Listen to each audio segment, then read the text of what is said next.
টিপুর আমি কারণ দেখেছি, আমি মহামানবকে করেছি, আমি কান্না করেছি।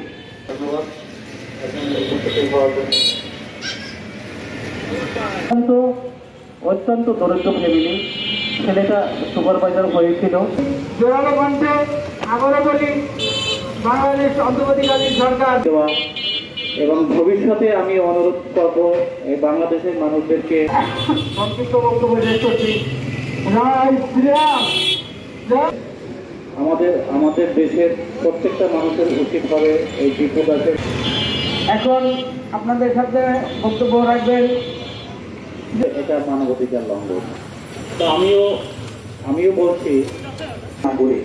তো সেই ক্ষেত্রে আমি সবাইকেই সমান। জ্যান্ত মানুষকে ভাবা যায় যে পড়িয়ে মারা। একজনই ব্যক্তি ছিলেন টিপু চন্দ্র দাস, তার ছোট একটি দুধের শিশু বাচ্চা আছে। ওইখানে ওরই দুজন সহকর্মী, তারা মুসলিম সম্প্রদায়ের লোক, তাকে কি বলে।